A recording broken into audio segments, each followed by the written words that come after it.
Good morning, everyone. So, Good आज का morning.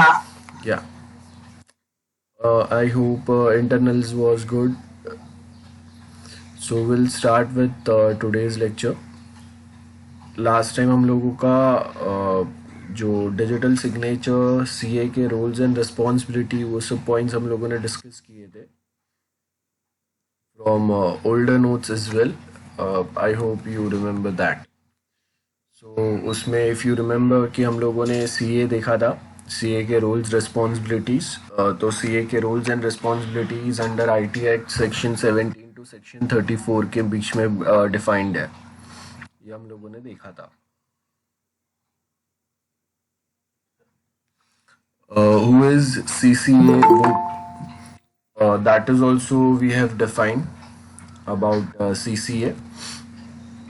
And today we supposed to start with this topic, that is 7.3. So CA, that is certifying authorities and liability in the event of digital signature compromise.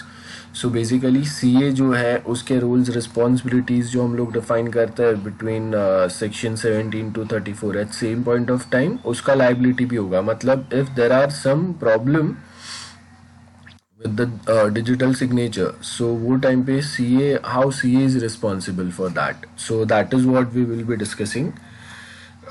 Digital signature क्या होता है, कैसे work होगा, सब हम लोगों ने देख लिया.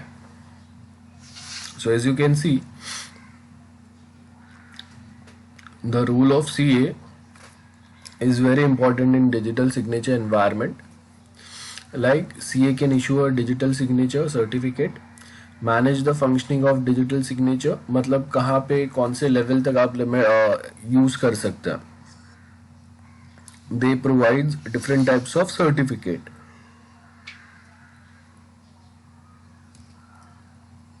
एंड आप कौन से लेवल पे यूज करेंगे, based on that you will be using that. तो जैसे आप देखो कि कोई एक हम लोग कंपनी के पास प्लान लेते हैं, तो they might be having a silver, platinum, gold plan etcetera etcetera. तो सर्टिफिकेट के भी ऐसे कैटेगरीज आएंगे.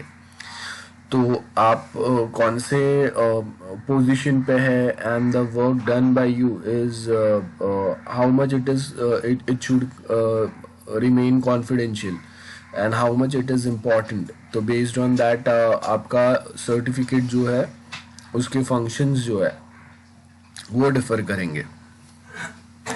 देन अगर लीगल डिस्प्यूट्स अगर होता है with respect to digital signature और सर्टिफिकेट, तो वो टाइम पे we suppose to provide some evidence.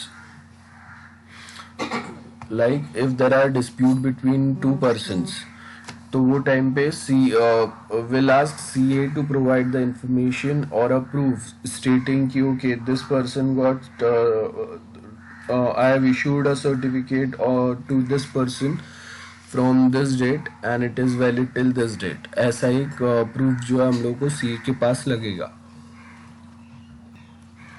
The same thing is goes with domain registrar as well. तो अगर कोई डोमेन रजिस्ट्रार है, डोमेन डिस्प्यूट होता है, सो टू प्रूव दैट कि वो डोमेन जो है वो मेरे पास पहले था, I'll go and take one certificate from domain registrar. Okay, that is the point. सो यहाँ पे अगर आप देखेंगे कि ये जो भी सीए है वो रेगुलेशन पर्पस के लिए सेंट्रल गवर्नमेंट ने एक सीसीए अपॉइंट किया रहता है, which is defined here. Last time भी हम लोगों ने ये सेम पॉइंट देखे थे. So CCA, that is certifying controller of CA, is appointed by central government. बराबर है. और ये सेंट्रल गवर्नमेंट जो है ये देन इनको रेगुलेट करेंगे. और सीसीए के पास क्या होगा, national repository of digital certificate. I hope we remember. So as you can see, this may appoint deputy controller as well. अब डेप्यूटी कंट्रोलर का मतलब क्या रहेगा, CCA is very much busy with many things, क्योंकि direct central government से appoint होता है. तो CCA, that is controller of CA, can appoint one deputy controller and assistant controller. अगर काम बहुत ज़्यादा है तो ये दोनों को अपॉइंट करेगा. As per the requirement, CCA can appoint deputy CCA and assistant CCA. ठीक है, assistant controller of CA. The deputy controller and assistant, ये दोनों जो है performs the function given by controller. तो controller जो CCA जो है, controller of CA जो है वो क्या करेगा, he'll divide his work into this he'll divide his work in this two types. एक थोड़ा कुछ वर्क जो है वो डेप्यूटी को असाइन कर देगा, थोड़ा वर्क असिस्टेंट को असाइन कर देगा. Now central government decides the head office and a branch office of a controller to be located. अब देखो हर एक दूसरे साइड पे आपको ये सीसीए का ऑफिस नहीं मिलेगा, so it's going to be somewhere, जैसे for we have north south, बराबर है, यहाँ पे ईस्ट है, यहाँ पे वेस्ट है. So we might be having only 4 such offices of CCA. One for West Zone, one for North Zone, one for East and one for South. And अगर ज़रूरत है तो एक सेंट्रल में एक हम लोग ऑफिस रख सकते हैं. So it's going to be like 4, 5 or 6 max office throughout India. ज़्यादा ऐसे आपको कोई ऑफिस मिलेंगे नहीं. I don't remember exactly any name of such CCA office. या CA के आपको मिल जाएंगे सिटी लेवल पे. So as per section 18 of IT Act, the functions of the controller of CA क्या क्या रहेंगे. अब देखो सेक्शन 80 17 to 34 हम लोगों ने बोला था, तो उसमें CA और CCA दोनों के फंक्शंस इंक्लूडेड है, दोनों के रूल्स एंड रिस्पॉन्सिबिलिटी इंक्लूडेड है. तो सबसे पहले CCA क्या करेगा, सुपरवाइज करेगा किसके एक्टिविटीज को, CA के एक्टिविटीज को ही विल सुपरवाइज. देन जो पब्लिक की है, सर्टिफाइंग पब्लिक की ऑफ CA. अब देखो नॉर्मल कोई डिजिटल सर्टिफिकेट को सब्सक्राइब करने आएगा, उसके ऊपर जो पब्लिक की होगा वो किसका होगा, CA का होगा. और CA के सर्टिफिकेट जो मिलेगा, CA के पास भी एक सर्टिफिकेट होगा ना, जिसके बेस के ऊपर वो आगे बाकी सब कुछ डिजिटल सर्टिफिकेट इशू कर पाएगा. तो CA के पास जो सर्टिफिकेट होगा उसके ऊपर साइन किसका होगा, CCA का, बराबर है. जैसे वी हैव, आप समझो कि हम लोग के पास मुंबई यूनिवर्सिटी में एक मेन चांसलर है, तो अब उनका साइन जो है वो आएगा स्टूडेंट्स रिजल्ट्स पे, बराबर है. तो ये जो चांसलर है उसके सर्टिफिकेट पे किसका साइन रहेगा, मतलब उनको अपॉइंट किया रहेगा वो पोजीशन पे, तभी तो वो मुंबई यूनिवर्सिटी के जो ग्रेजुएटेड स्टूडेंट्स हैं उनके डिग्री कॉन्वोकेशन जो हम लोगों का होता है फंक्शन, उसमें आपको जो डिग्री मिलता है उसमें या फिर रिजल्ट में he will sign, provide his signature. तो उसके लिए क्या होगा, again someone is appointed by state government, ठीक है. और वो स्टेट गवर्नमेंट का साइन जो होगा that's going to be like education minister. तो एजुकेशन मिनिस्टर का sign is there on chancellor's the certificate, and chancellor will in turn sign on students result. तो exactly same way CCA का signature होगा CA के digital certificate पे, and CA then got the power, authority to provide other such normal people, subscribers to digital certificate. Then next आपको क्या बोला है, laying down the standard to be maintain by. So exactly क्या standard procedure follow करना है, verification कैसे होना चाहिए, कहीं पे भी हम लोगों को we should not compromise verification process at any point of time. ये सारे पॉइंट्स जो है वो यहाँ पे बताया हुआ है. देन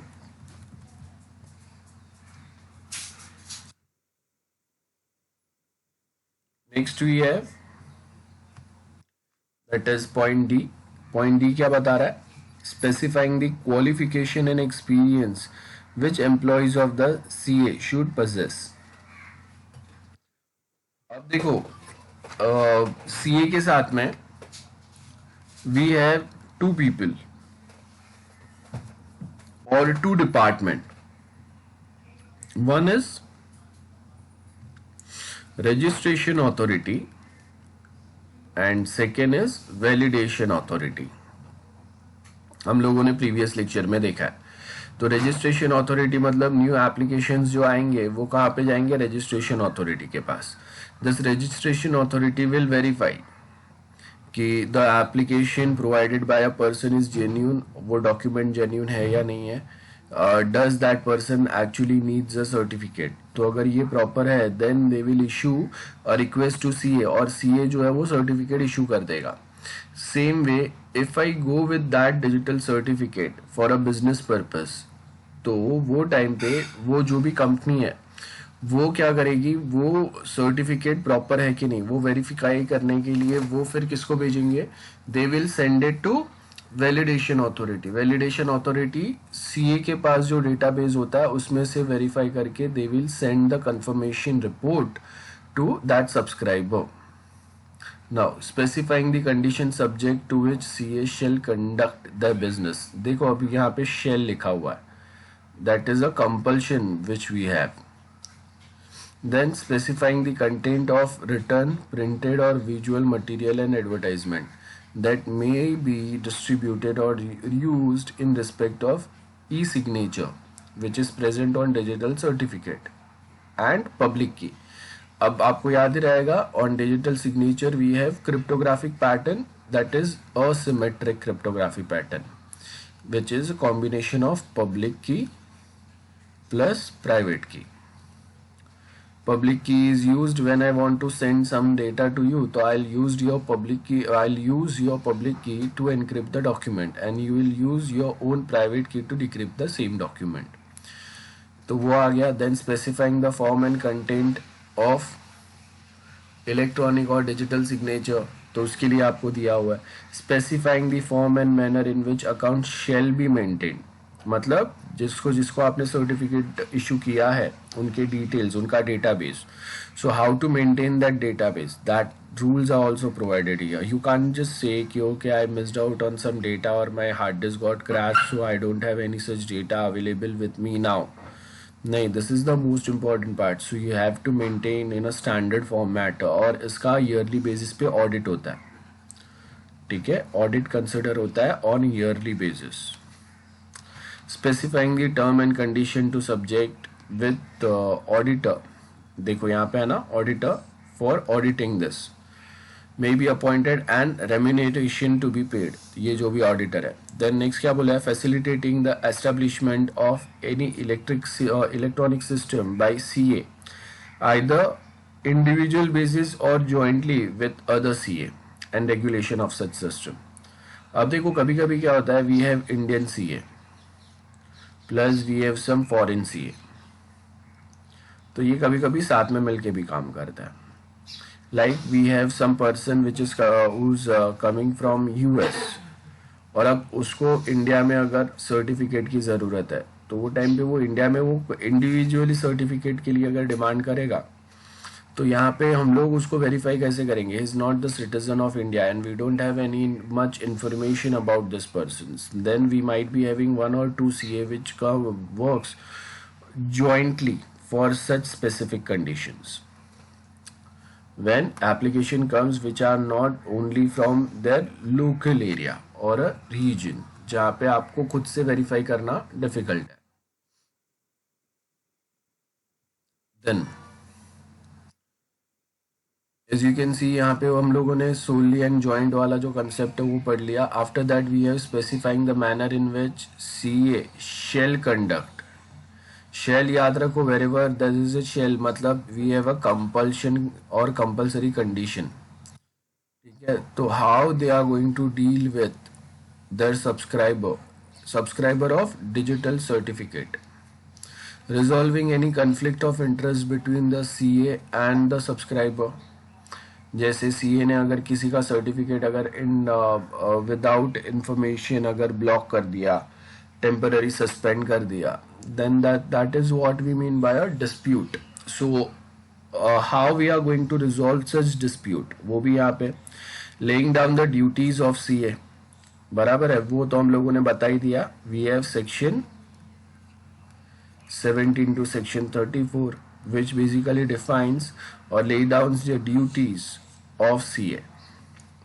जिसके अंदर सीसीए के रूल्स रिस्पॉन्सिबिलिटी भी आ जाता है इन a similar way.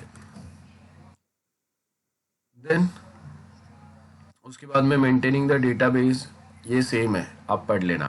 Okay, so recognition of foreign CA, अब ये भी बहुत ज़रूरी है because we might be having a business in India. तो अगर वो कोई एक पर्सन है जिसका अगर इंडिया में बिजनेस है, देन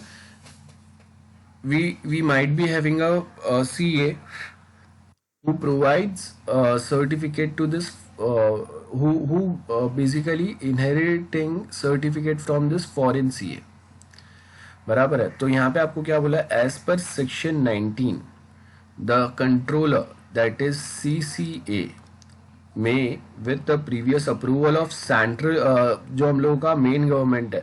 अब ये सेंट्रल गवर्नमेंट जो आएगा वो याद रखो, इंडिया का गवर्नमेंट ये आएगा, पाकिस्तान, चाइना, उनके अपने अपने जो गवर्नमेंट्स रहेंगे वो रहेंगे मेन। अब उन्होंने क्या बोला है कि ये जो है ना एक ऑफिशियल उनका मैगजीन रहता है सीए का, ये सारा, तो वो क्या करेंगे उसके अंदर नोटिफिकेशन डालेंगे। सो जो भी सीए रहेंगे, जो भी अलग अलग कंट्री के सीसीए रहेंगे, ये सबके पास ये मैगजीन का एक एक कॉपी जो है वो बाय डिफॉल्ट जाएगा। तो क्या होगा, they will just get it notified कि okay this is the new CA which will be hired by this CCA, कोई कंट्रोलर के through we will be hiring और we will be allowing a new CA in India. To recognize any foreign CA as a CA certificate issued by certifying authority is valid under the act. अगर उसको allow किया है तो फिर वो किसी के दूसरे को सर्टिफिकेट इशू कर सकता है एंड उसको हम लोग वैलिड कंसिडर करेंगे। देन नेक्स्ट पॉइंट क्या है, द कंट्रोलर मतलब सीसीए if he thinks कि foreign CA is not working as per the mark, like foreign CA में पाकिस्तानी CA अगर कोई है वो भी आ सकता है, उसको भी हम लोग foreign CA कंसिडर करेंगे। बांग्लादेश वो भी foreign CA कंसिडर होगा। तो अगर हम लोगों को लगता है कि that CA is not working or not following the rules mentioned or provided by the Indian government or CCA, so he can revoke the certificate of that foreign CA if he is satisfied that any CA certifying authority has contravened any of the condition and restriction subject to which it was granted. For license, CA authorizes authorities have to pay 25,000 for renewal of the license and 5,000 is charged with the non-refundable. Then license is valid for 5 years, उसके बाद में वापस renew करना पड़ेगा, है ना। So application has to be done not less than 45 days, मतलब आपको मिनिमम 2 months पहले, आपका सर्टिफिकेट एक्सपायर होने के 2 months पहले we suppose to apply for renewal of our digital certificate. Now controller has to grant और reject application for a licence within 4 weeks from the date of receipt of application. Now controller जो है वो CA ने क्या किया है, CA ने अपना सर्टिफिकेट जो है उसको रिन्यू करने का परमिशन मांगा है। कितना टाइम लगेगा उसको, 1.5 month या ऑलमोस्ट 2 month आप पकड़ लो, हॉलीडे ये वो बोलोगे तो ये आपके पास मेनली 2 months पहले जो नया सीए रहेगा उसको application renewal of his license to issue certificate so that he can continue his business of issuing a digital certificate to other subscribers, तो उसके लिए वापस उसको रिन्यूअल रिक्वेस्ट, एक रिन्यूअल फॉर्म भरना पड़ेगा। This is the fees for renewal form 25,000 बराबर है एंड 5,000 जो रिटर्न नहीं होता है। तो यहाँ पे देखो ये वही बोला हुआ है कि टोटल 30,000 जैसा आपको पैसा भरना है और उसमें भी आपको यहाँ पे क्या बोला है कि कंट्रोलर को अगर लगता है कि you are not following or doing your business as per the rules or condition, तो विद इन 4 weeks आपने जो रिन्यूअल रिक्वेस्ट दिया है तो वो रिन्यूअल रिक्वेस्ट को आइदर ही कैन प्रोसेस और with in a month he can reject your request, मतलब उसके आगे आप अभी सीए नहीं हो, एटलीस्ट इन इंडिया, अगर आप फॉरेन सीए हो तो।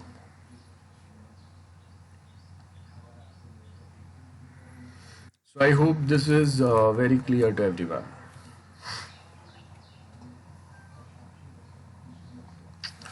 Then after that the controller has to grant और reject the application for a licence, वो देख लिया हम लोगों ने। एंड उसके बाद में क्या बोला है, controller can grant or renewal of CA's license if rule 17 of CA's rules 2000। अब वहाँ पे अलग अलग रूल्स दिए हुए हैं। पहला क्या है, the application has not provided controller with such info relating to its business and to any circumstances likely to affect its method of conducting the business। आपने अपने बारे में पूरा इंफॉर्मेशन नहीं बताया था आपके बिजनेस के बारे में। द एप्लीकेंट मतलब CA की बात हो रही है, is in the course of wound और लिक्विडेट मतलब कंपनी बिकने की हालत पे है, बिजनेस लॉस में चल रहा है, कभी भी कंपनी बंद हो सकता है। Then a receiver has or receiver and manager have been appointed by the court in respect of applicant।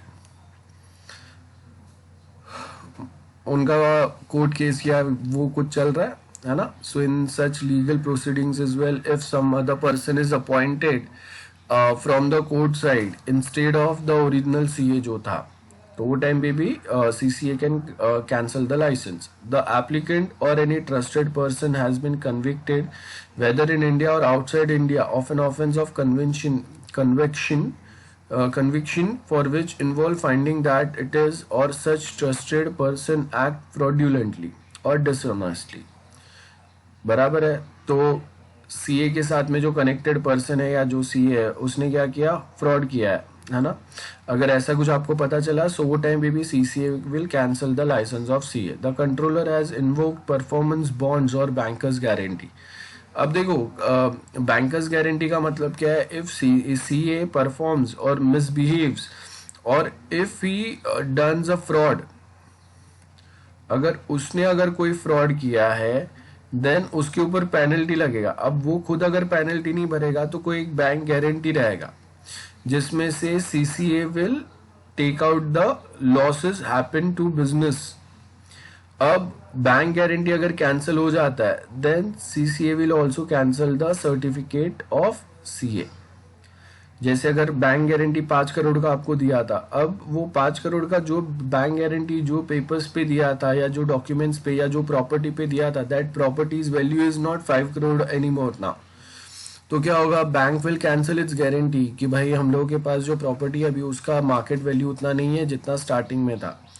तो वो टाइम पे क्या होगा, CCA can cancel the certificate कि आप भाई दूसरा बैंक गारंटी दो जिसका वैल्यू वापस 5 करोड़ रहेगा, या you ask some other person जिसका कैपेसिटी उतना रहेगा एज अ मिडिल पर्सन। तो CA commits breach of or fails to observe and comply. अब यहाँ पे हम लोग को क्या बोला है कि CA अगर अपने रूल्स अगर प्रॉपरली फॉलो नहीं कर पा रहा है, वो कहीं ना कहीं अगर अपने रूल्स तोड़ता है, तो वो टाइम पे क्या होगा, we have a procedure and practice as per the certification practice statement, जहाँ पे हम लोगों ने दिया हुआ है कि how we are going to take action against CA if they don't follow their rules responsibility properly. CA fails to conduct or does not submit or return the audit। अब देखो ये बहुत जरूरी है, ईयरली बेसिस पे we suppose to submit the audit report. Now अगर नहीं किया then we have not followed the practice properly and hence आपका ऑडिट अगर प्रॉपर नहीं हो रहा है then also CCA can cancel your certificate. The audit report recommends that the CA is not worthy. Audit report में ही अगर आ गया कि you are not providing or you are not taking your task seriously or you are not taking a precautionary measures properly to handle or secure your data, or CA fails to comply with the direction of the controller. Controller जो भी बोल रहा है CA मान नहीं रहा है, वो अपना ही खुद से मन का कर रहा है, that time also CCA can cancel the license of CA to issue certificate to subscribers. That's it, this are the points. इसके बाद में next we have is 7 point commencement of operation by licensed CA। कौन से रहेंगे, and rule 20 of CA's rules 2000। तो यहाँ पे अभी देखो आपको they have provided few points. A licence CA shall again compulsory है commence commercial operation of generation and issue of digital signature. अब CA जो है वो डिजिटल सर्टिफिकेट जो इशू करेगा कभी होगा if it confirm that the controller the adaptation of certifying practice, मतलब कंट्रोलर ने बताए हुए जो पॉइंट्स है, जो वे है, जो स्टैंडर्ड प्रोसीजर्स है, वही फॉलो करके अगर आप डिजिटल सर्टिफिकेट इशू कर रहे हैं then that is allowed. It has generated its key pair namely private and corresponding public key, जो हम लोग को पता है, and submitted the public key to controller. तो एक इन्फॉर्मेशन किसके पास रहेगा, कंट्रोलर के पास भी रहेगा, जिससे पता चलेगा कि वो सीए ने किसके लिए सर्टिफिकेट इशू किया है. बिकॉज जितने लोगों के लिए सर्टिफिकेट इशू होंगे उनके पब्लिक की जो है वो कहाँ पे जाएंगे, सीसीए के पास. Next is the installed facility and infra associated with all functions of generation, issue and management of digital signature certificate has been audited, और उसके साथ में उसके ऊपर एग्रीगेटेड मार्क मिला हुआ है, जैसे ISO मार्क रहता है सर्टिफिकेशन वैसा. And it has submitted the arrangement for cross certification with other license CA. Cross certification मतलब वी हैव वन पर्सन जिसके पास इंडिया में सर्टिफिकेट है बट अभी उसको चाइना में अपना बिजनेस करना है, तो वहां पे भी सर्टिफिकेट रिक्वायर्ड होना चाहिए. सो वो उसको हम लोग इंडिया में अगर बिजनेस करना है तो यहाँ पे भी हम लोग उसको जो परमिशन देंगे इसको क्रॉस सर्टिफिकेशन बोलेंगे. सस्पेंशन ऑफ लाइसेंस बहुत सिंपल है. After doing inquiry if the controller is not satisfied then he can suspend the license, can not suspend up to 10 days until the reason is not given to a CA.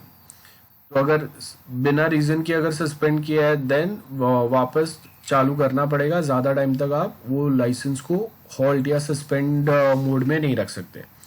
Controller of CA has to publish renewal and suspension of the license of CA. याद रखो, controller again वो जो magazine आता है अलग से CA का, CCA का, उसमें मेंशन करेगा क्योंकि ये जो सीए है इसको अभी हम लोग आगे वापस परमिशन दे रहे हैं या नहीं दे रहे. तो अगर उसको परमिशन अगर नहीं मिल रहा है, जैसे अगर मेरा कोई एक बैंक में कोई एक बैंक के ब्रांच में मेरा अकाउंट है, like suppose I have a bank, ICICI bank का branch at Borivali and I have account with that bank. तो अब अगर वो ब्रांच अगर बंद हो गया तो क्या होगा, दूसरे जो ब्रांचेस है वहाँ पे ही मेरा डिटेल जो है वो वहाँ पे चले जाएगा ना. अगर मुझे कुछ भी काम रहेगा तो जो कांदिवली का ब्रांच रहेगा there I will go.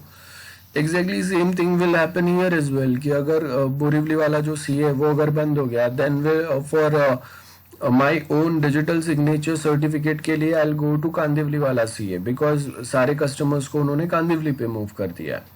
So if CA has failed to surrender the license after renewal suspension then punishment कितना होगा वो यहाँ पे दिया हुआ है, 6 महीने का जेल, 10,000 का फाइन. अब ये सारे पॉइंट्स आपको MCQs के लिए याद रखना है. डेटाबेस ऑफ सीए क्या बोला है, rule 22 of CA authorizes rule state that the controller shall maintain database of disclosure record of every CA. तो अब सीसीए के पास जो ये सर्टिफिकेट होता है, सॉरी डेटाबेस होता है, इसको हम लोग क्या बोलते हैं, national repository of digital certificate. I hope you remember that. ये एक डायग्राम भी बनाया था हम लोगों ने. तो सीए जो भी कुछ जिसको जिसको हम लोग सीए बना रहे हैं उसका इन्फॉर्मेशन और वो किसको बाकी सर्टिफिकेट इशू कर रहा है उसका पूरा इन्फॉर्मेशन यहाँ पे ये डेटाबेस में सेव होगा.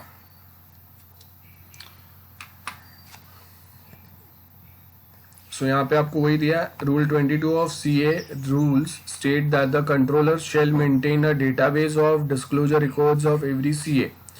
क्रॉस सीए जो रहेंगे, मतलब ये एक कंट्री से दूसरे कंट्री में अगर है, फॉरेन सीए है, तो सबके क्या क्या डिटेल रखने पड़ेंगे, name of the person, director कौन है, nature of business, income tax उन्होंने पे किया है नहीं किया है, वो बेसिक इन्फॉर्मेशन आएगा. पब्लिक की जो सीए होगा उसका, प्राइवेट की तो उसके पास रहेगा लेकिन उसका पब्लिक की इंफॉर्मेशन रहेगा. Current and past version of certification practice statement of the CA and time stamp.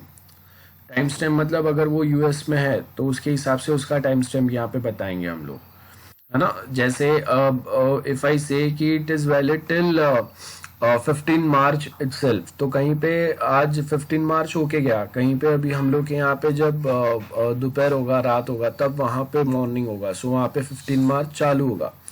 So it means कि टाइम स्टैम्प के हिसाब से exactly we suppose to define कि कौन से कंट्री में है, वहाँ पे टाइम स्टैम्प के हिसाब से 15 मार्च आज हो गया है या कल होने वाला है, तो उसके हिसाब से, या फिर कल होगा, अभी तक वहाँ पे रात ही है. सो उसके हिसाब से will put a same time stamp on certificates as well, जिसको आपको एक टाइम कंप्लीट होने के बाद में we supposed to deactivate that certificate. Confidential information, of course, we supposed to maintain it as per the rule 33 of CA, that the following information shall be confidential. क्या आएगा? Digital signature certificate का application whether approved और reject one, digital signature certificate information collected from the subscriber और elsewhere as a part of registration, वो ये subscribers agreement जो रहेंगे. Then section 42 impose some responsibility on subscriber as well, मतलब सारे responsibility CA के नहीं होंगे, थोड़े बहुत रिस्पॉन्सिबिलिटी जिसका सर्टिफिकेट है उसको भी होंगे. अब इस ये जो सब्सक्राइबर है इसने प्रॉपरली अगर अपने सर्टिफिकेट को सिक्योर नहीं रखा, अपने प्राइवेट की को सिक्योर नहीं रखा, then he can not blame on other people stating कि security of my certificate got compromised, किसी ने चोरी कर लिया. So every subscriber shall exercise reasonable care to retain control of private key, as I said. Okay. If private key of the subscriber gets compromised, then the subscriber shall communicate same without any delay to CA. अगर private की कहीं ना कहीं चोरी होता है तो simple है. Then next we have e governance वाला. तो ई गवर्नेंस इन इंडिया, अब देखो ये जो है हम लोगों ने ई गवर्नेंस का अलग से एक टॉपिक पढ़ा है with diagram, so I am not taking much time now. Legal recognition of electronic signature क्या होगा, ये सब भरा हुआ है हम लोगों ने. Use of electronic record and electronic signature in government agenda कैसे वर्कआउट होगा. So we are done with chapter 7. I want you to now read out this points, basic points जो है हम लोगों के. It is not that difficult. E governance already कर लिया, so now will start with chapter 8, that is unit 5. Okay. Do we have any doubts in unit 4? Anyone any doubts? Unit 4 में जल्दी बताओ. Anyone? No doubts? Okay. So now we will be starting with unit 5, chapter 8, the Indian Evidence Act of 1872. अब unit 5 जो chapters जो है वो बहुत छोटे छोटे हैं. एविडेंस क्या होगा, इंडियन एविडेंस एक्ट, या आई मीन ऑलरेडी हम लोगों ने पढ़ लिया electronic documents, electronic records can be considered as evidence in previous part. So unit 5 में अगर आप देखेंगे, first thing given the status of electronic record as evidence. First क्या बोला है, we have electronic agreement, electronic message, digital signature, ये सब जो है वो आज के टाइम पे इलेक्ट्रॉनिक वे में है. देन दैट मीन्स कि इंडियन एविडेंस एक्ट को आपको अपडेट करना पड़ेगा and we suppose to mention there कि ये जो भी इलेक्ट्रॉनिक अग्रीमेंट है या डिजिटल अग्रीमेंट है, डिजिटल सिग्नेचर है, डिजिटल सर्टिफिकेट्स है, इलेक्ट्रॉनिक मैसेजेस है, मतलब चैटिंग, ईमेल, ये सारे, ये सब जो है ये एविडेंस कंसिडर होंगे. तो वही हम लोगों ने अमेंड किया हुआ है Indian evidence act amended bye IT act 2000, बराबर है. और उसमें क्या बोला है, let's see the status of computer records और इलेक्ट्रॉनिक रिकॉर्ड्स, मतलब हम लोगों ने ये सबको कंप्यूटर रिकॉर्ड्स करके, या not just computer record, we have mentioned it as electronic record, क्योंकि कभी कभी ये हो सकता है कि डेफिनेशन जो है वो कंप्यूटर का चेंज हो जाए. सो इसके लिए we have kept it as electronic records instead of computer records. आप देखो कि ये डेफिनेशन चेंज होने में भी बहुत सारा प्रॉब्लम हो सकता है. So that's why we are using some words also very precisely. Section 3 definition of evidence क्या बोला, एविडेंस का मतलब क्या रहेगा, evidence is something as per the evidence act, Evidence Act, and oral evidence, that is the statement, witness and documentary evidence. Now दो type के evidences रहेंगे. Evidence recognized by the definition of evidence are oral, first ये होगा, and documentary evidence रहेंगे. And proved का मतलब क्या है, fact. Fact का मतलब मैंने मेरे पास exact information है on this date at this time, आपने यहाँ पे ये इतना पैसे का transaction किया था, based on which हम लोग आपके अगेंस्ट केस कर रहे हैं. So that is the proved fact कि एग्जैक्ट इंफॉर्मेशन है हम लोग के पास. सो डेफिनेशन ऑफ एविडेंस बहुत सिंपल है. एविडेंस क्या है, all the statement which the court permits or required to be made before its witness in relation to a matter of the fact under inquiry. तो इसको हम लोग oral बोलेंगे कि कोई आके स्टेटमेंट दे रहा है अपना. देन ऑल डॉक्यूमेंट प्रोड्यूस, उसको हम लोग क्या बोलेंगे, डॉक्यूमेंट्री एविडेंस बोलेंगे. नाम पे से पता चल रहा है. So in given definition only words including electronic records is added in IT act. तो मतलब यहाँ पे ओरल एविडेंस जो था और डॉक्यूमेंट्री एविडेंस जो था, इसमें हम लोगों ने क्या किया है, ये डेफिनेशन पूरा सेम रखे, उसमें हम लोगों ने क्या रखा है, statements are called oral evidence and electronic evidence, और same way documentary evidence and electronic document evidence, ऐसा ऐड कर दिया है, बस खत्म. सो यहाँ पे देखो आपको क्या बोला है, all statement which permits in a court required to be made before it witnesses, और यहाँ पे क्या बोला, in relation to a facts inquired such statements are called oral evidences. All documents including electronic records. ये देखो ये point add कर दिया है हम लोगों ने, ठीक है. अब ये इलेक्ट्रॉनिक रिकॉर्ड्स या इलेक्ट्रॉनिक एविडेंस में अगर आप वीडियो कॉल पे अगर अपना स्टेटमेंट दे रहे हो तो that is also included here.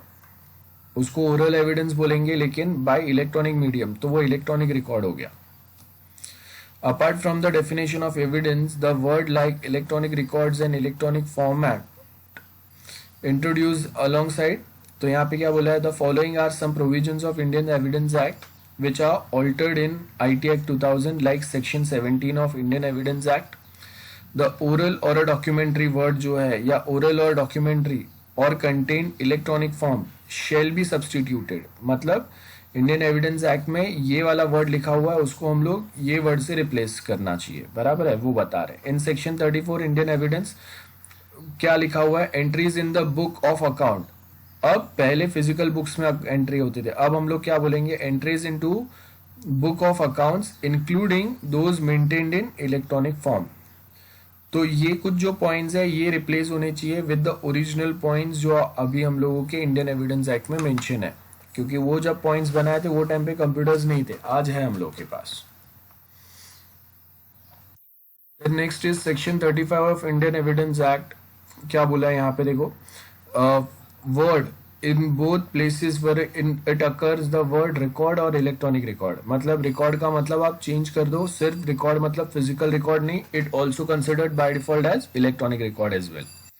Then section 59 of Indian evidence, the word contained of document, the word contained of documents और electronic records, सब जगह पे वही electronic word से हम लोग replace कर रहे हैं चीजों को, वही बता रहे हैं हम लोग. Then section 39, what evidence to be given when statement form the part of conversation, documents, electronic record, book or series of letters. तो जो बुक्स रहेंगे, ई बुक्स भी हम लोग कंसिडर करेंगे, लेटर्स है, ऑनलाइन सेंड किए हुए लेटर्स जो है वो भी कंसिडर करेंगे, वो ही दिया हुआ है. तो अभी यहाँ पे आपको क्या बोला है, section 39 of Indian evidence act is substituted with IT act, बराबर है, क्योंकि इंडियन एविडेंस एक्ट में फिजिकल डॉक्यूमेंट्स या रिकॉर्ड्स के बारे में ही हम लोग फोकस कर रहे थे, but now we are putting focus also on electronic records. या instead of physical record we are more emphasizing or more focusing or more trusting on electronic records. So no one shall be compelled to produce a document in his possession or electronic record under his control which may other person would be entitled to refuse to produce if they were in his possession or a control. जैसे हम लोग के पास bank hospital के suppose reports है, तो if we don't have a proper warrant, तो in that case hospital can deny कि हम लोग आपको वो रिकॉर्ड प्रोवाइड नहीं करेंगे, because it is the responsibility of hospital to make those things confidential. So without warrant hospital can not disclose information about any XYZ पर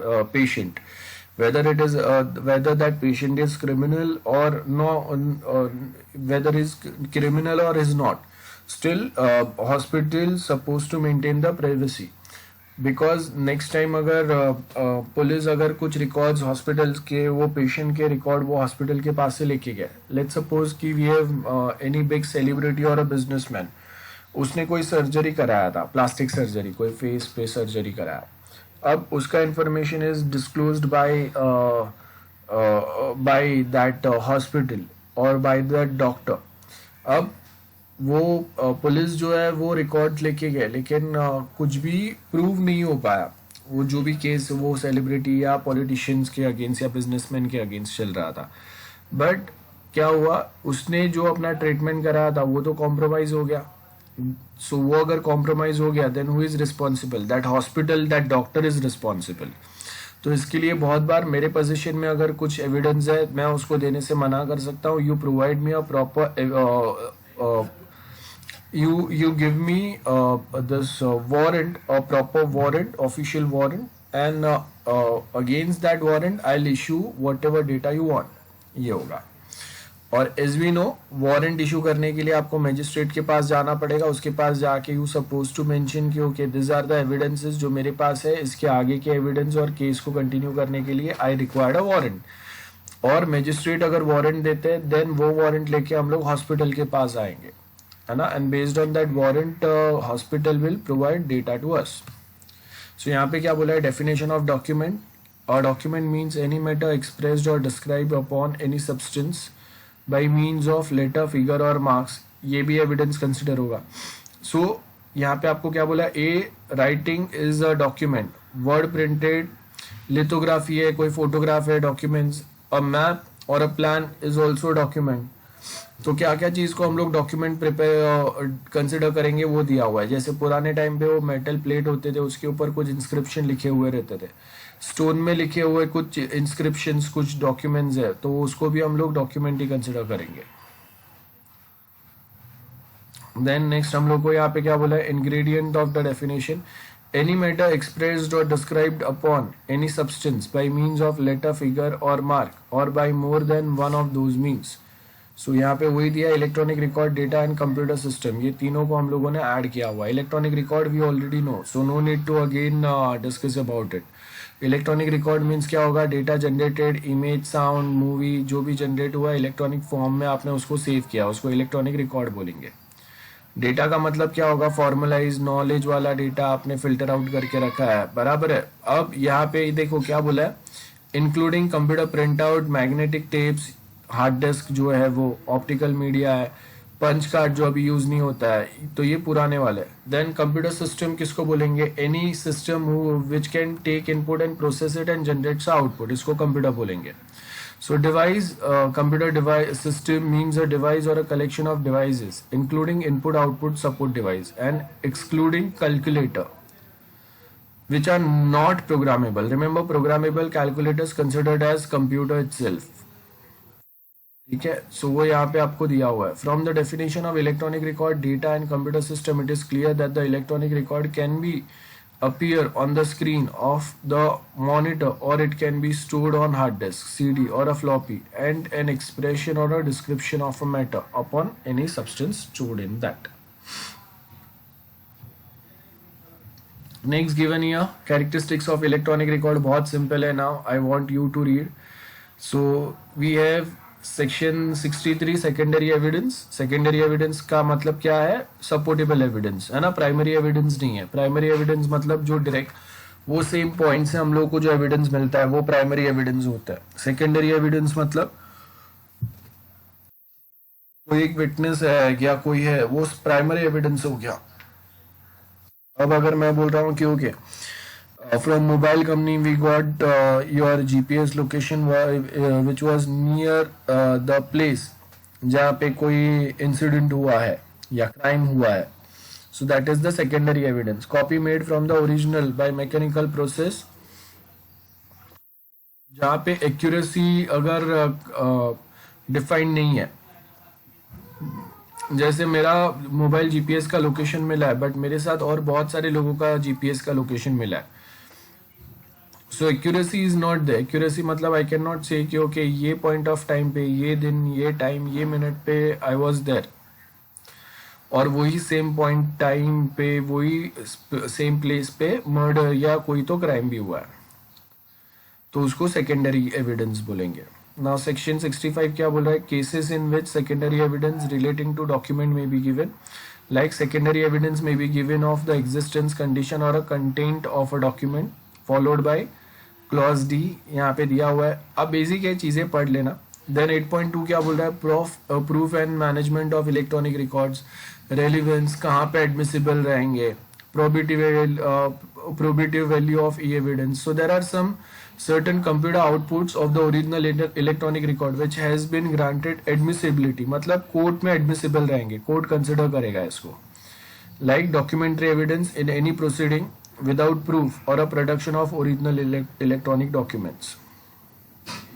ठीक है, सो कोई एक प्रोसीडिंग्स थे उसको हम लोग कंसिडर करेंगे. Then admissibility of electronic record is given in subsection, किसका है, सेक्शन 65B का, जिसके अंदर दिया हुआ है कि इलेक्ट्रॉनिक रिकॉर्ड्स, कौन से टाइप के electronic records are admissible in the court room. तो यहाँ पे आपको वही बताया हुआ है, एडमिसिबिलिटी ऑफ इलेक्ट्रॉनिक रिकॉर्ड्स. सबसे पहले क्या बोला है, we have section 65B, admissibility of electronic records. So basic आपको पॉइंट दिए हुए हैं कौन सी चीज़ों को हम लोग एडमिसिबल कंसिडर करेंगे. तो ऊपर आपको वही सेम जो हम लोग प्रीवियस पढ़ रहे हैं वो है. यहाँ पे if you notice, we have computer print out, stored records और कॉपी इन ऑप्टिकल या सीडी में, फ्लॉपी, हार्ड डिस्क में, आईफोन में और ऐसे कोई फोन में आपने अपने एविडेंसेस स्टोर करके रखे, वो those are admissible in the court, वो यहाँ पे बताया हुआ है. Then subsection 2 of section 65B क्या बोला है, the computer output containing the info was produced by the computer during the period over which computer was used regularly to store or process info for the purpose. अब देखो कोई एक document कोई एक computer ने जनरेट किया था last year, जब हम लोग वो कंप्यूटर को यूज कर रहे थे इन आवर ऑफिस, बराबर है. मतलब वी कैन नॉट से कि ओके जो कंप्यूटर ने एविडेंस जनरेट किया है वो कंप्यूटर तो अभी हम लोग यूज ही नहीं कर रहे हैं, उसके जगह पे नया कंप्यूटर या सर्वर आ गया. ठीक है, नया कंप्यूटर या सर्वर आ गया, बट जब हम लोग यूज कर रहे थे वो टाइम पे उसने ये डॉक्यूमेंट जनरेट किया है, एंड वो डॉक्यूमेंट अभी वैलिड कंसिडर होगा बिकॉज जब वो सर्वर हम लोग यूज कर रहे थे दैट टाइम का ये डॉक्यूमेंट है. So during the set period info of the kind contained in the electronic records or of the kind from which the info so contained is derived was regularly fed into a computer in ordinary course. वही basic points लिखे हुए कौन से evidence होंगे. सो I hope आप पढ़ सकते हो. इंडियन एविडेंस एक्ट के हिसाब से क्या होगा, bye combination of computer over that period, क्योंकि 5 साल कंप्यूटर अगर हम लोग यूज कर रहे थे तो वो 5 years के कोई रिकॉर्ड है, बाय डिफरेंट कंप्यूटर्स. सो एक ये कंप्यूटर है, दूसरा जहाँ पे वो डॉक्यूमेंट रिसीव हुआ है, सेंड हुआ है, उसको भी हम लोग यहाँ पे कंसिडर करेंगे, है ना. तो ये बेसिक कॉम्बिनेशन हम लोग को दिए हुए हैं जो हम लोग यूज करते हैं. So this are the points. Subsection Indian evidence में वापस डायरेक्टली कौन से आएंगे, एग्जाम्पल्स दिए हुए हैं. For the purpose like any reference to info being derived from other information shall be reference to it being derived through from by calculation comprise और any other process. So जैसे अगर हम लोग बोल रहे हैं कि वी हैव सम सीए, वो सीए ने किसी को एक सर्टिफिकेट इशू किया था, एंड वो सर्टिफिकेट यूज करके ही send documents to suppose 50 people. Out of those 50 कोई एक दो को हम लोग वहां पे पकड़ रहे हैं, तो वो हम लोगों ने क्या किया, कैलकुलेशन किया. वी फर्स्ट फाइंड आउट कि सीए कौन है, वो सीए के पास से किसको सर्टिफिकेट इशू हुआ है, उसमें ये पर्सन का नाम है और वो पर्सन ने कितने लोगों को डॉक्यूमेंट दिया था, और उसमें से जो दिन क्राइम हुआ वो दिन कितने लोगों को डॉक्यूमेंट दिया था, वो टाइम स्टैम्प पे कितने को दिया था, और उसमें से वी हैव वेरीफाइड. तो we have made some calculation and based on which we are submitting some electronic record, तो वो एडमिसिबल कंसिडर होने चाहिए. सो अगेन यहाँ पे वही दिया हुआ है, relevance and admissibility. So यहाँ पे क्या बोला है, as we know that under section 65B computer outputs are admissible but we have to prove it as an evidence. So evidence may be given in any suit or proceedings. So यहाँ पे आपको as you can see here as know that the section 65B the computer output are admissible but we have to prove that the evidence also. Computer output जो है उसको हम लोग evidence consider करेंगे, but we have to prove that it is somehow related with our case. The evidence may be given in any suit of proceeding of existence or non existence of every fact in issue of such other facts are as hereinafter declare to be relevant and of no other. तो section 3 facts in issue means includes any fact from which either by itself or in connection with other facts the existence non existence nature वही दिया हुआ है. For example, A is accused of murder of B. At his trial the following fact can be proved. A is cause of death of B.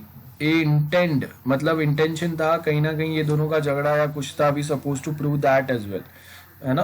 I mean if there are some crime happen suppose on highway. अब highway पे daily base पे there are thousands of people who are travelling from here to there. तो उसमें से हर किसी को we can't put responsible. तो हम लोग क्या करेंगे, ये जो पर्सन जिसका डेथ हुआ है उसके रिलेशन में अगर कोई पर्सन आ रहा है और वो अगर वहां पे प्रेजेंट है, देन वी कैन से कि उसके पास इंटेंशन था कोई ना कोई, और उसको हम लोग इन्वेस्टिगेट करेंगे. Then A had received grieve and sudden मतलब किसी ने धमकी दिया था उसको, तो जिसने धमकी दिया था that person can also be responsible for the death of B. Next क्या बोला है, that A at the time of doing the act which caused B's death was by the reason of unsoundness of the mind incapable of knowing its nature. मतलब बहुत बार आपने देखा रहेगा कि A को मैं पागल प्रूव कर दूंगा. अनसाउंडनेस का मतलब क्या हो गया, ये पागल है. तो अगर ये पागल है A और वो अनकॉन्शियस वे में अनसाउंड माइंड वे में अगर उसने B को अगर मार दिया, then we cannot consider A as a main killer. ठीक है. The fact said to be relevant to another when one is connected with the other in any of the ways referred to in provision of this act relating to the relevancy of the fact. Now, IT Act 2000, two new sections were introduced related to relevancies. They are 22A and 47A.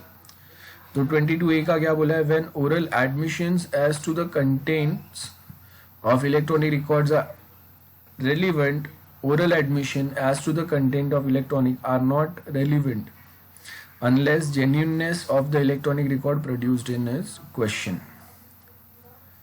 कोई electronic record हम लोग submit तो कर देंगे, लेकिन वो genuine है कि नहीं, how we are going to prove that. अगर वो प्रूव कर पाएंगे तो ही वो कोर्ट में एडमिसिबल रहेगा, तभी हम लोग उसको वैलिड प्रूफ कंसिडर करेंगे. Then section 47A, opinion as to digital signature when it is relevant. So like when court has to form an opinion as to digital signature of the person, the opinion of CA जिसने वो digital signature issue किया है ना, which has issued the digital is relevant fact. तो अगर कोई digital signature कितना valid है, क्या पर्पस के लिए यूज करना था, इसके लिए क्या होगा, वो सिग्नेचर या वो सर्टिफिकेट जिसने इशू किया है वो CA का स्टेटमेंट भी रेलिवेंट कंसिडर होगा यहाँ पे. Then next we have is section 47. क्या बोला है section 47, when the court has to form an opinion as to the person by whom any document was written or signed, the opinion of any person acquainted with the handwritten of the person by whom it is supposed to be written or signed, that it was or.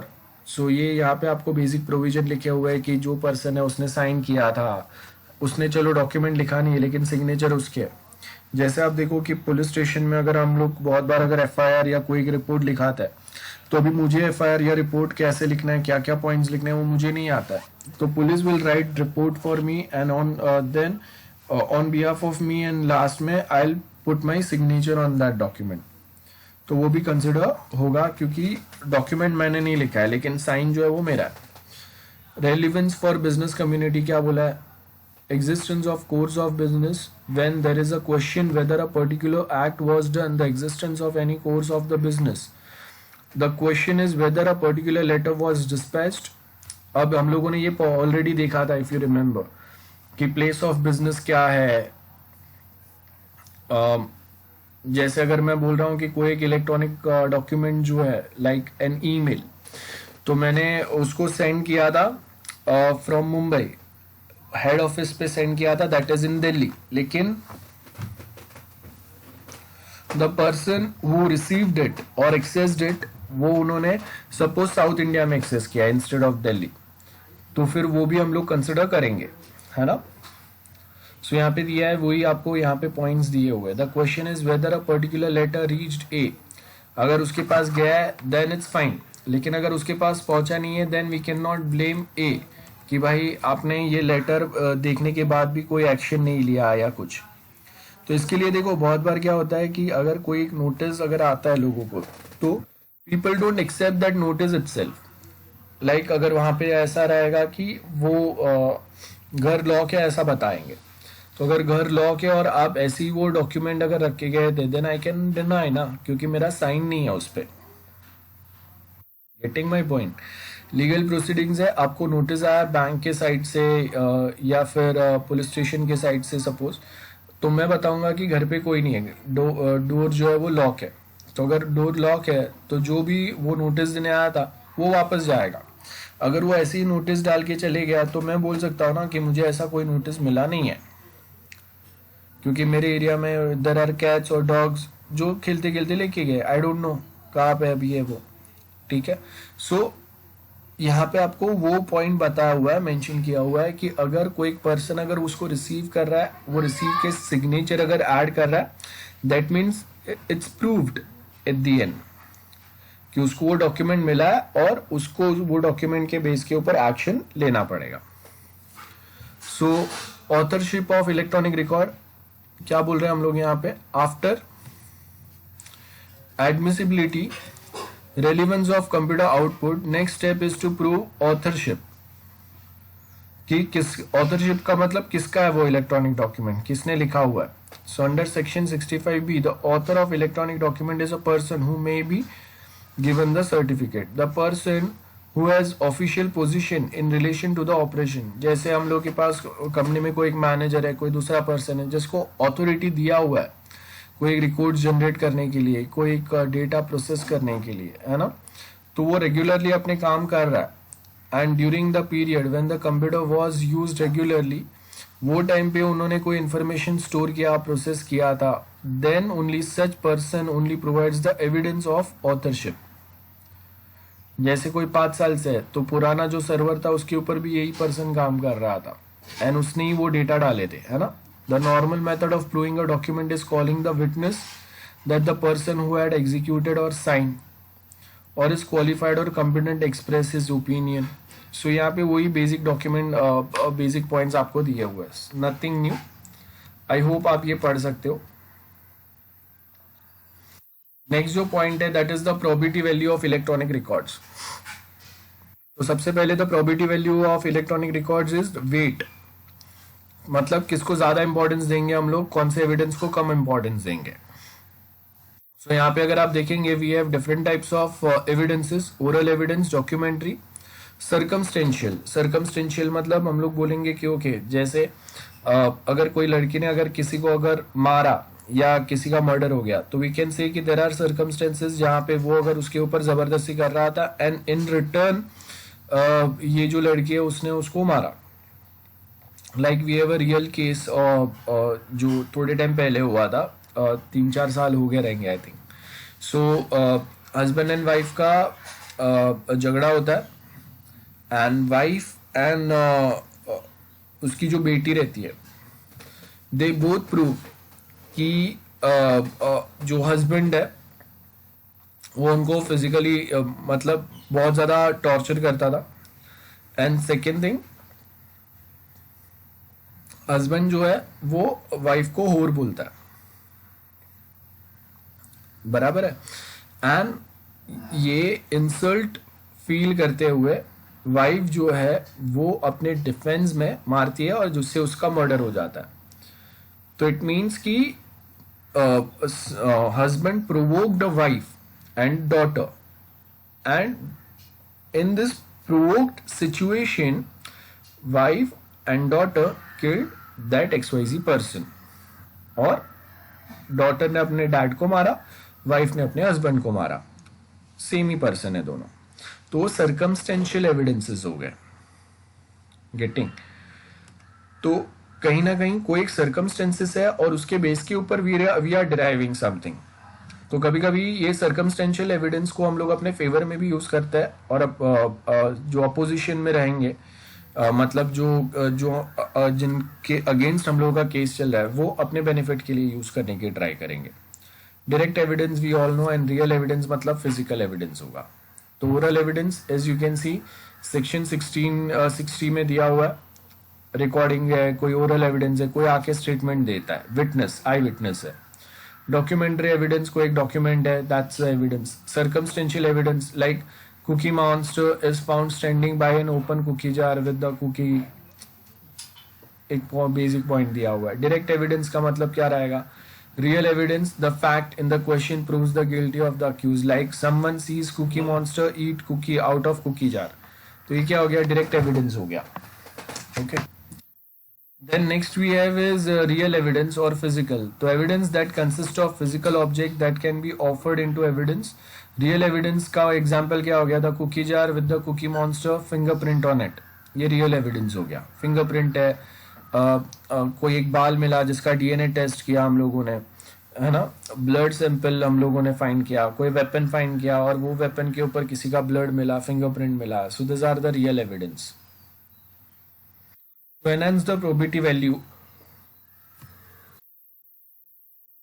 So, to enhance the probability value of electronic evidence, the kind of software is used would also assume importance. Like we have some software which is used by forensic department. वो जो software use करेंगे वो सबसे पहले तो वो software जो है वो ISO सर्टिफाइड होना चाहिए. मतलब that software generates a correct output, ये जरूरी है. अदरवाइज क्या होगा?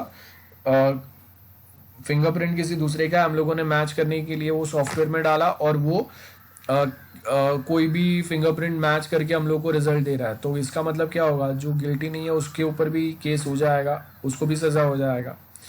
अब यहाँ पे फर्स्ट आपको दिया है cases in which statement of relevant fact by person who is dead or can not be found etcetera is relevant. So यहाँ पे क्या बोला है? When it relates to a cause of death, when the statement is made by a person as to the cause of his death, like suicidal note किसी ने लिखा हुआ है, or as to may of any circumstance of the transaction which resulted in his death. like जैसे अगर मैं बोल रहा हूँ कि किसी ने तो कोई एक XYZ पर्सन है, उसके बैंक अकाउंट में से 70-80% पैसा निकाल लिया और ये सुन के वो पर्सन को हार्ट अटैक आ गया. तो क्या हो गया? कोई एक बेसिक सर्कमस्टेंस क्रिएट हुए जिसकी वजह से आपने कुछ एक्शन लिया और उसके रिएक्शन में वो पर्सन का डेथ हो गया. तो such statement are relevant whether the person who made them was or was not at time when they were made under expectation of death and whatever may be the nature of the proceeding in which the cause of his death comes into question. Entries into book of account, ये भी बहुत simple है. जैसे अगर मैं कहीं पे जा रहा हूँ तो गेट पे मैंने एंट्री किया अपना, तो दैट प्रूव्स कि मैं वो दिन में वहां पे आया था. सो whenever they refer to a matter in which the court has to inquire, but such statement shall not alone be sufficient evidence to charge any person with the liability.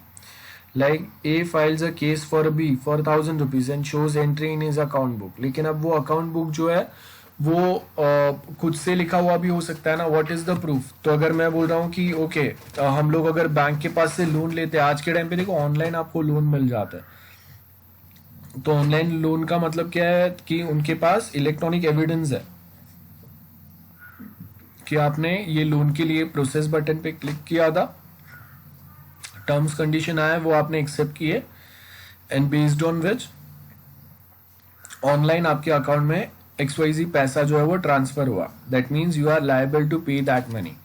So entries are relevant but are not sufficient without other evidence to prove, है ना, वो यहाँ पे दिया हुआ है. Providing digital signature, वापस वही सेम पॉइंट्स आगे. देखो बहुत हम लोगों ने इलेक्ट्रॉनिक या डिजिटल सिग्नेचर के बारे में डिस्कस किया है. सो इंडियन एविडेंस एक्ट वो अमेंड किया IT एक्ट के बेस के ऊपर, जहाँ पे हम लोगों ने जितना फिजिकल सिग्नेचर को वैल्यू दे रहे थे उतना ही हम लोगों ने डिजिटल सिग्नेचर को वैल्यू देना चालू किया. तो section 73A of evidence act tells how to verify digital signature. So यहाँ पे आपको क्या बोला हुआ है?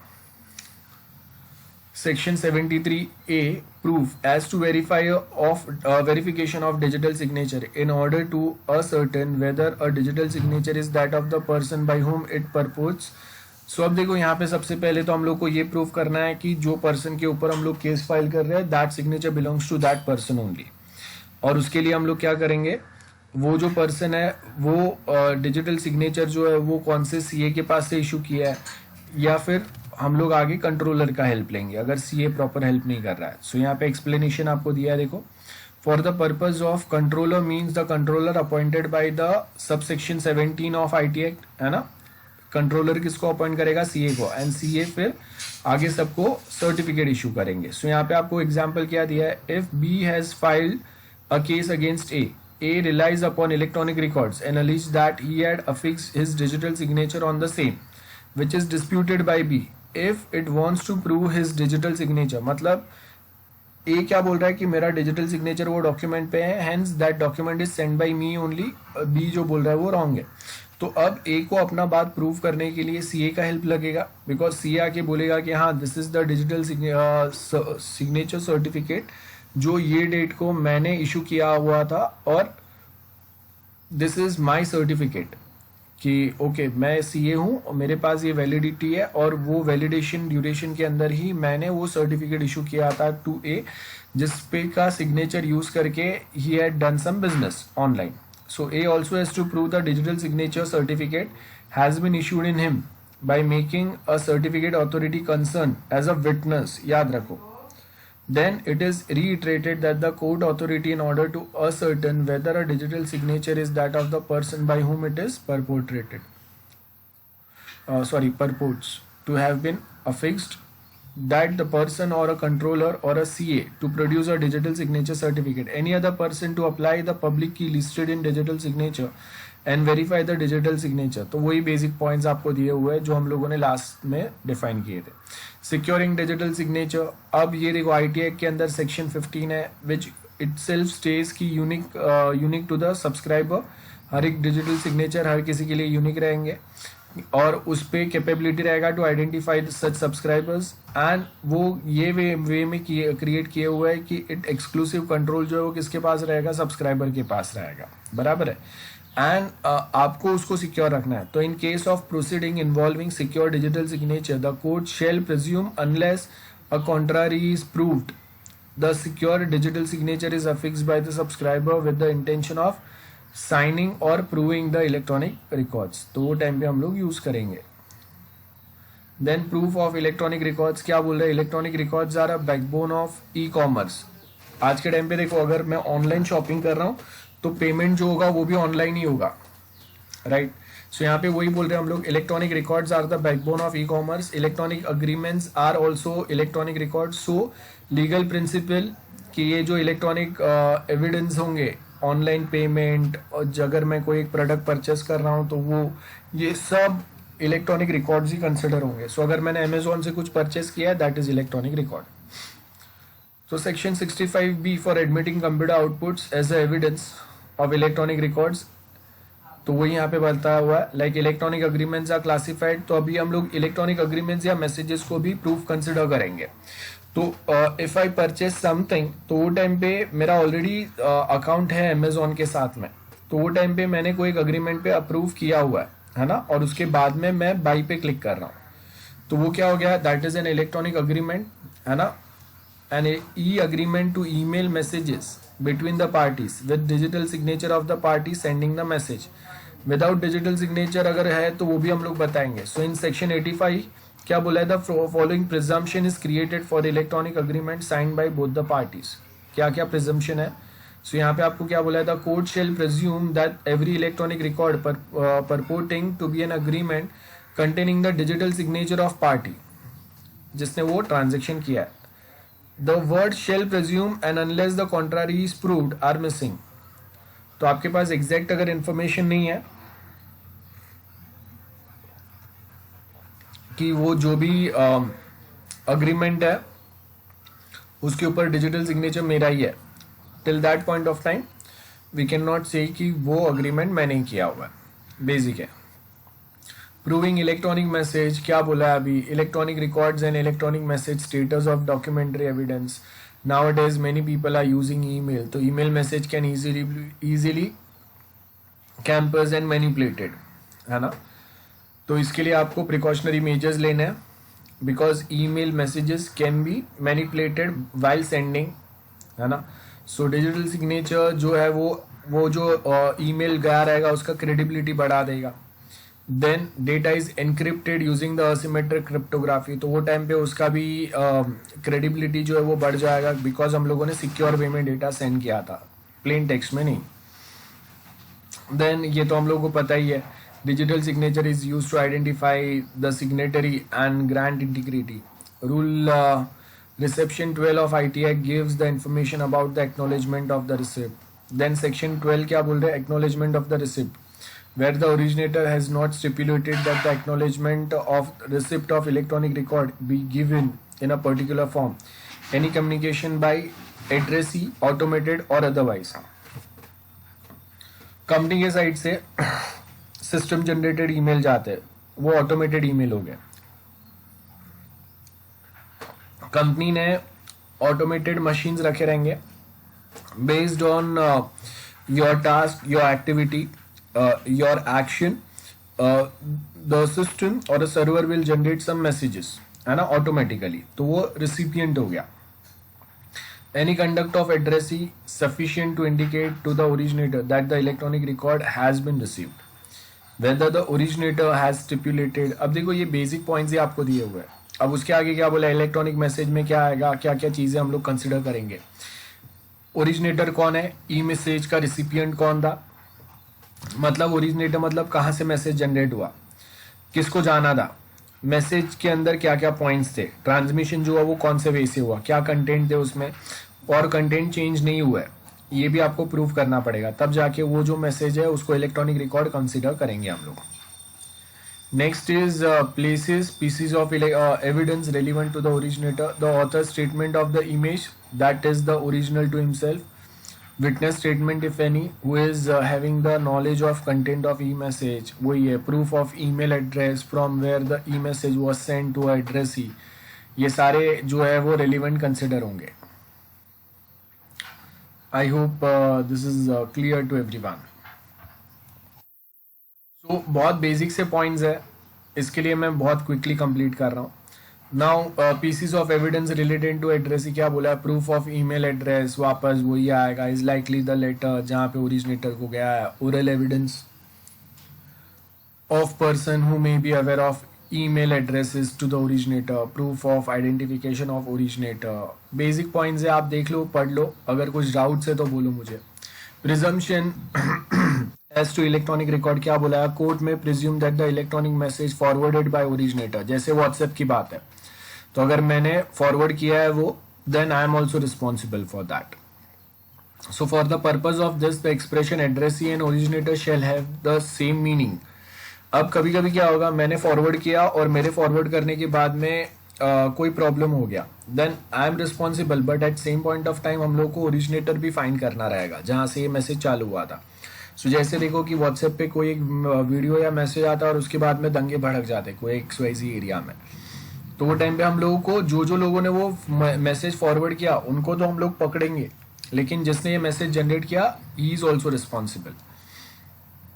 सो यहाँ पे क्या बोला है, for this purpose of this section the expression addressee and the originator shall have the same meaning respectively assign to them in the clauses, बराबर है। नाउ सेक्शन 13 क्या बोल रहा है, time and place of the dispatch and receipt of electronic record. तो अगर मैं बोल रहा हूँ कि ओके ये पॉइंट ऑफ टाइम पे इनको ये मैसेज मिला व्हाट्सएप पे और उसके बाद में ये टाइम पे दंगे चालू हो गए, सो दैट प्रूव्स कि ये मैसेज मिलने के बाद में ही दंगे चालू हुए।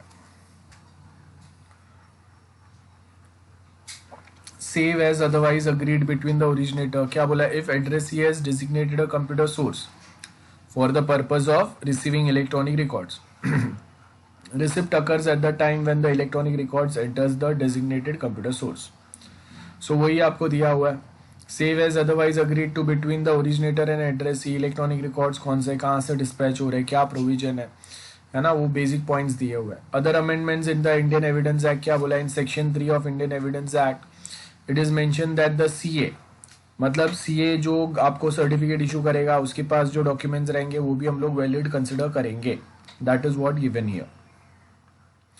सो record information, secure electronic record, secure digital signature, इसको हम लोग वैलिड कंसिडर करेंगे। देन सेक्शन 90 क्या बोला है, presumption as to electronic records 5 year old। अब मिनिमम सीए को या किसी को भी जो रिकॉर्ड्स है वो कब तक रखने पड़ेंगे, 5 साल तक, उसके बाद में आप डिलीट कर सकते हो। सो व्हेन यहाँ पे वही बोला है एनी इलेक्ट्रॉनिक रिकॉर्ड। अब आप सोचो कि कोई एक बैंक में ट्रांजेक्शन हुआ था, अब 5 साल पहले हुआ था वो, तो बैंक ने अगर वो ट्रांजेक्शन नहीं रखा है दैट मीन्स ये रूल जो है वो वायलेट हो गया। 2 साल में आपने रिकॉर्ड अगर डिलीट कर दिए तो कभी कभी बहुत इसके पहले के रिकॉर्ड्स भी आपको मिल जाएंगे, लेकिन this is the basic rule. अब कॉलेज की अगर हम लोग बात करेंगे तो वो 5 ईयर वाला रूल पे अप्लाई नहीं करते। स्टार्ट से एंड तक जितने भी उनके पास स्टूडेंट्स रहेंगे सबके इंफॉर्मेशन रहेंगे। तो suppose we have any college like Dalmia college, तो उसमें अगर 15-20 ईयर्स पहले भी अगर कोई पढ़ के गया है तो उसका भी रिकॉर्ड कॉलेज के पास होगा ही। हाँ, ढूंढने में टाइम लगेगा और इलेक्ट्रॉनिक फॉर्म में रहेगा तो थोड़ा जल्दी हो जाएगा। सो यहाँ पे क्या बोला है, where any electronic evidence prove to be 5 year old is produce from any custody which the court is in a particular case consider proper.